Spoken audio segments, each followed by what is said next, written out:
Ok, salut les gars et bienvenue sur Un jour, une faille, la chaîne qui vous dit tout sur la cybersécurité. Bon les gars, avant de commencer bien sûr, le rappel profite aux croyants. Donc n'hésitez pas à vous abonner massivement sur la chaîne, voilà. Cliquez sur la cloche de notification pour ne rien manquer des différentes vidéos. Et laissez toujours un pouce bleu si la vidéo vous plaît. Donc les gars, aujourd'hui je suis venu vous parler de quoi? Aujourd'hui je suis venu vous parler d'un thème qui est vraiment important, qui revient beaucoup et tout. Et qu'est-ce que c'est que ce thème-là? C'est bien sûr le thème de coding et cybersécurité. J'entends beaucoup dire est-ce qu'il faut être bon en coding pour pouvoir faire de la cybersécurité? Pas forcément.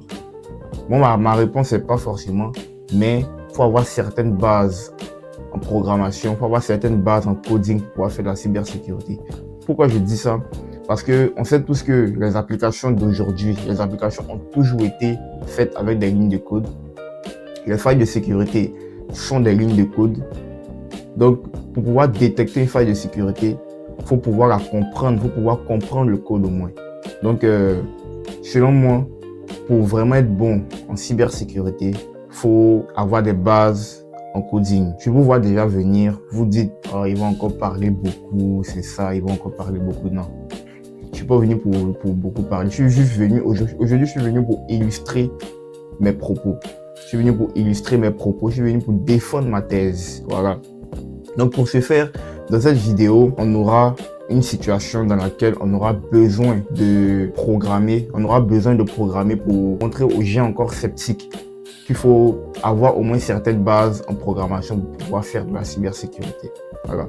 Donc la vidéo d'aujourd'hui va consister en quoi? Elle va consister à écrire un code qui va permettre de faire du brute force sur un programme. Je ne vous en dirai pas plus.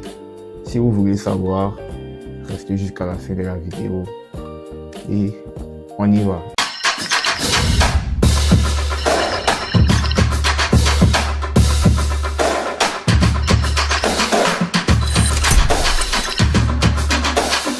Ok les gars, donc je disais comme ça qu'aujourd'hui on va vraiment coder.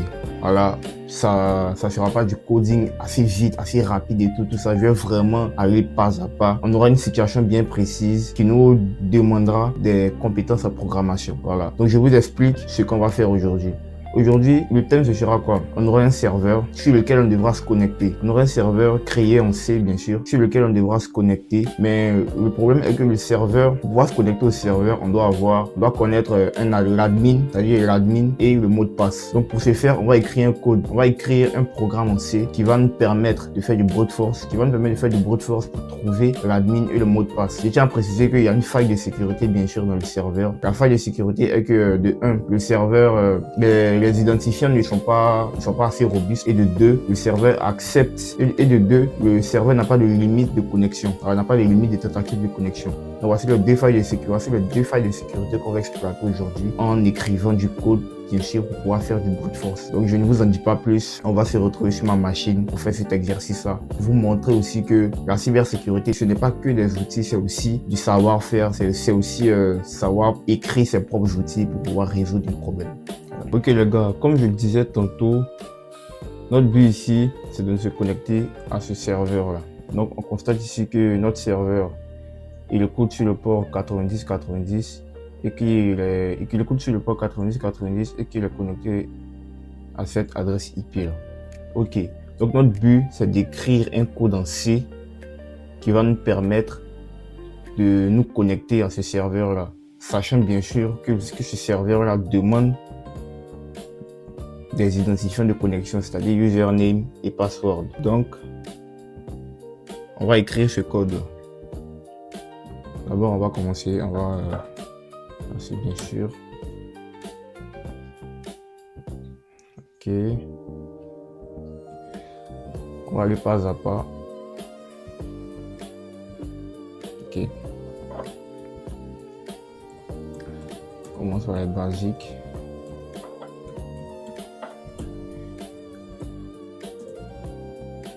Maintenant, pour les personnes qui se demanderont, mais pourquoi ils aiment toujours faire ces choses en C et tout ça. J'aime bien le C, j'aime bien faire en C parce que ça me plaît. C'est tout. Non, plus sérieusement, le C, en fait, c'est vraiment un langage qui est pour pouvoir faire pour pouvoir débuter en cybersécurité. Bon, je dirais pas d'apprendre forcément le C pour pouvoir débuter en cybersécurité, mais maîtriser le C, c'est vraiment maîtriser une bonne partie de la cybersécurité parce que le C, c'est un langage bas niveau, comme tout le monde le sait, qui touche vraiment à la mémoire, en fait. Donc, maîtriser le C, c'est vraiment comprendre c'est vraiment comprendre le système d'exploitation lui-même, comment les données sont enregistrées dans la mémoire et tout ça. Vous voyez? Donc, maîtriser le C, c'est vraiment faire un grand bond. C'est vraiment faire un grand bond lorsqu'on débute en cybersécurité. Ok. On commence d'abord par les variables globales. On a le port, on sait plus que c'est le port 90-90. Après, on a notre buffer, la taille du buffer. C'est-à-dire le buffer, la taille du buffer, c'est-à-dire celui qui va, c'est la taille de la mémoire qui va prendre les messages qu'on va envoyer au serveur. Voilà. Donc, main. Tout ce qui peut se connecter au serveur. On a besoin d'une socket. Strict. Seul cadre. Strict, seul cadrine.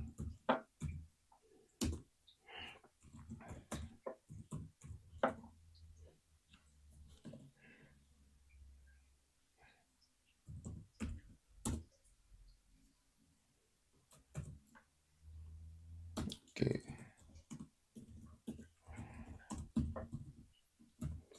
Définir la variable pour le password. 4.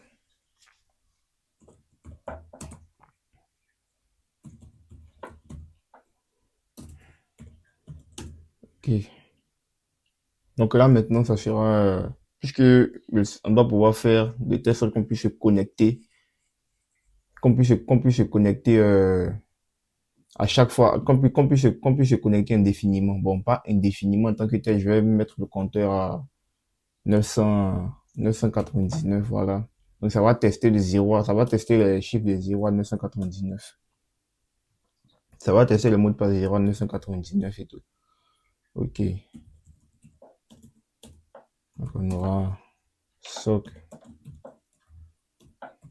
créer une socket.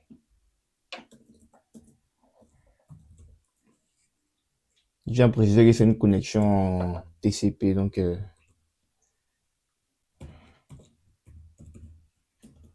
pense bien que je vais faire une vidéo sur ça aussi.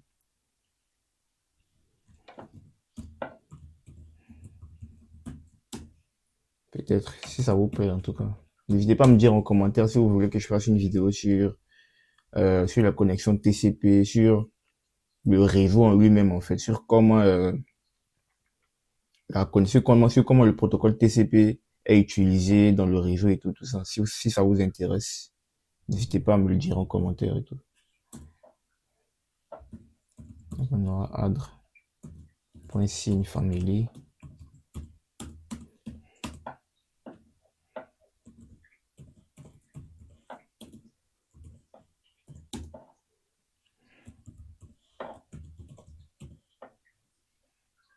Définir le port.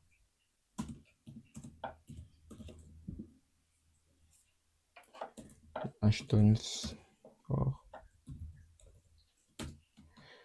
Ici on utilise Hashtones port. Pourquoi on n'a pas mis le port directement? On utilise Hashtones port parce que ça dépend en fait. Ça dépend parce que les ordinateurs de maintenant, on a différentes configurations. On a le Little Indian et le Big Indian.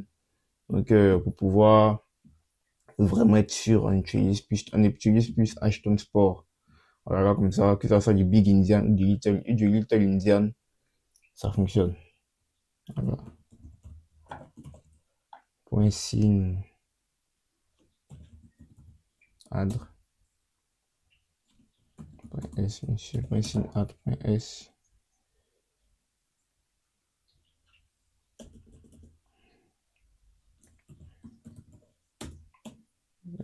add.sadr.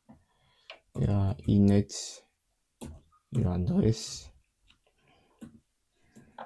L'adresse IP, c'est le local host, c'est 127.0.0.0.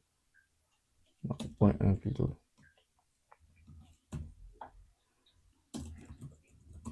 On va maintenant se connecter au serveur. On va lancer la fonction connect qui prend une socket en paramètre, une struct socadre, un pointeur sur une struct socadre.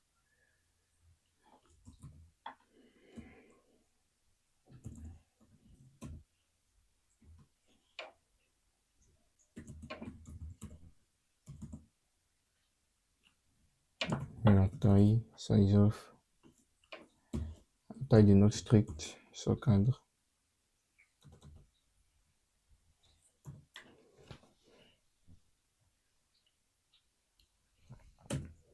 Donc là, on va définir le username. Ici, qu'est-ce qu'on a? On a la connexion. Déjà, on a la connexion au serveur qui est là. Que j'ai mis comme socket. Ça prend une socket en paramètre. On voit que la fonction connect prend le descripteur de la socket. Il prend une constante sur une struct socadre et la taille de notre adresse. Ok. Là maintenant on va définir le username avec la fonction receive.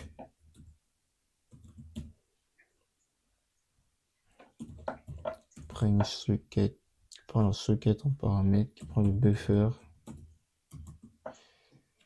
la taille du buffer.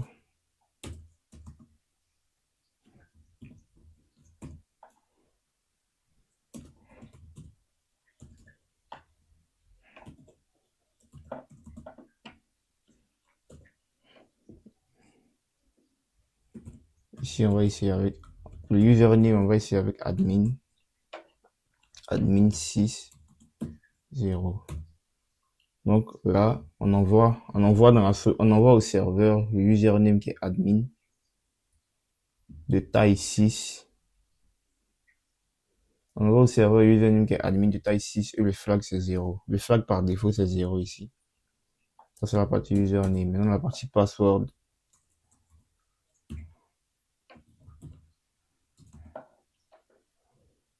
Fait pareil. Buffer size 0.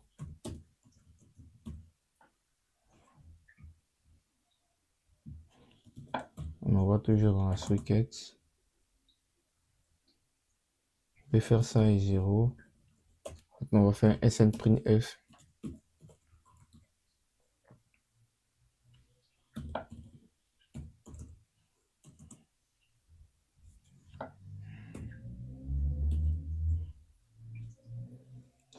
Un 0 3D.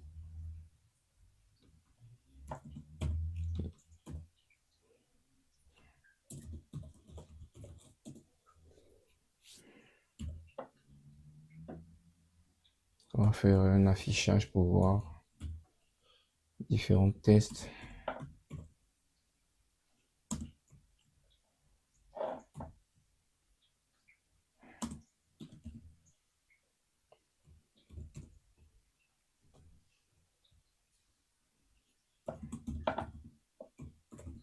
Donne le password. Ok.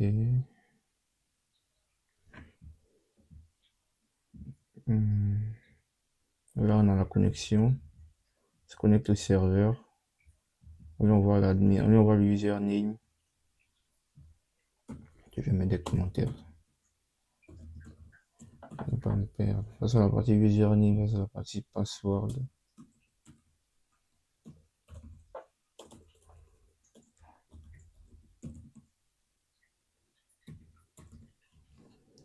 Voici password. Donc maintenant on va envoyer.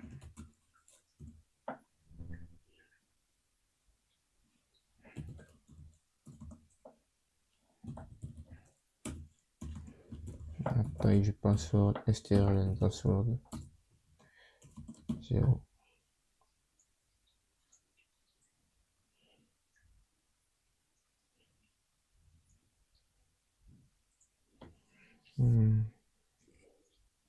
strlen password 0.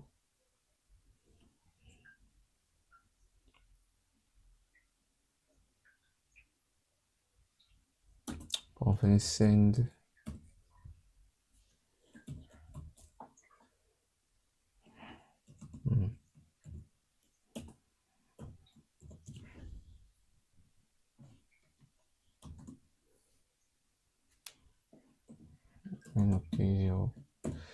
Ça va nous permettre de faire un retour à la ligne. Cette deuxième ligne va nous permettre de faire un retour à la ligne à chaque fois.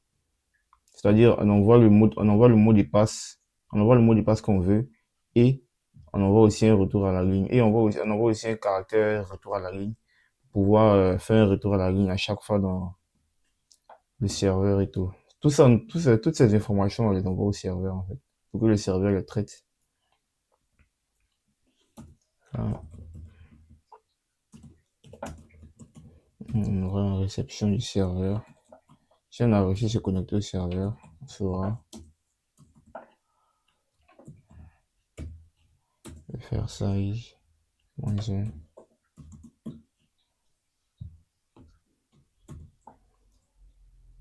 D'ici byte est supérieur à 0.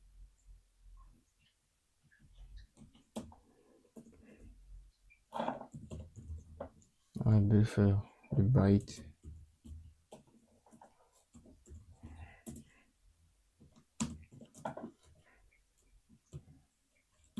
à 0. Ok.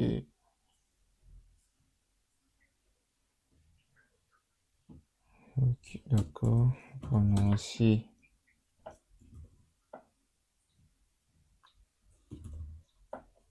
str de buffer.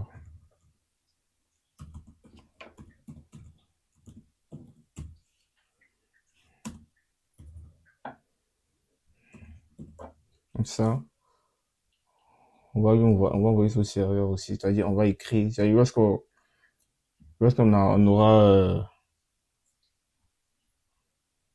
on aura eu accès. Lorsqu'on aura eu accès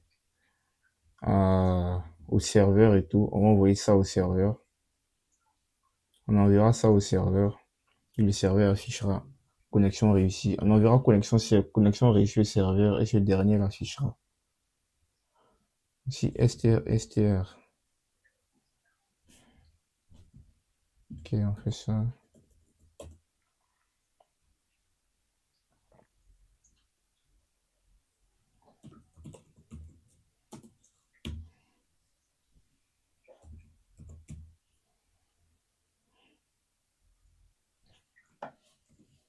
Affiche succès.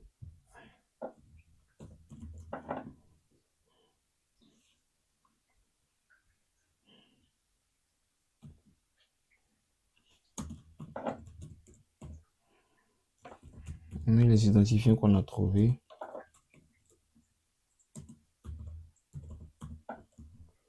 Identifiant valide trouvé. Admin.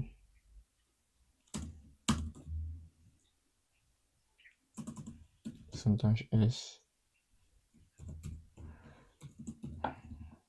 Password.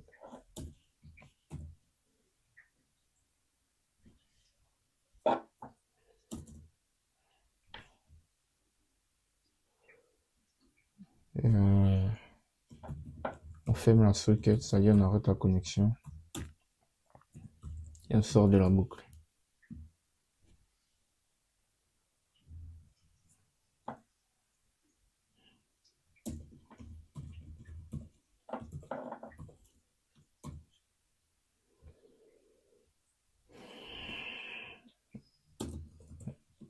C'est 0. Ok, revoyons ce qu'on a fait. Donc déjà, on essaie les valeurs de 0. On essaie les valeurs de mot de passe, on essaie de 0 à 999.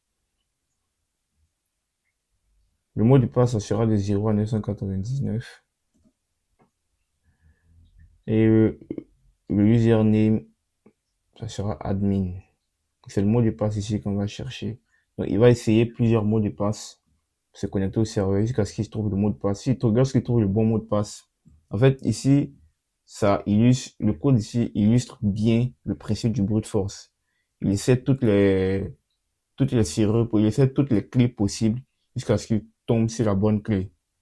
Voilà. Donc, puisque dans notre cas ici, le serveur n'a pas de limite de tentative de connexion, donc on peut se connecter, on peut essayer on peut faire autant de tentatives qu'on veut. Voilà. Donc, voilà ça. On va essayer. On va le lancer pour voir. Comme ces erreurs là. Qu'est-ce qu'il nous dit? En ligne 25. En ligne 25. Le premier connect.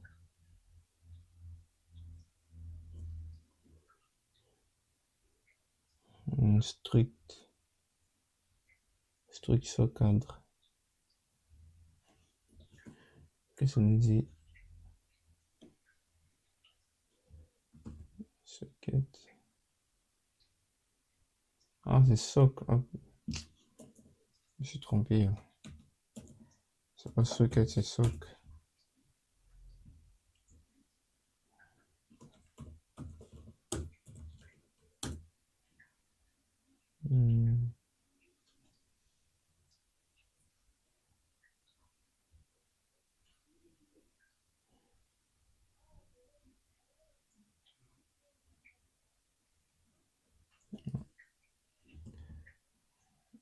Sprintf, ah oui.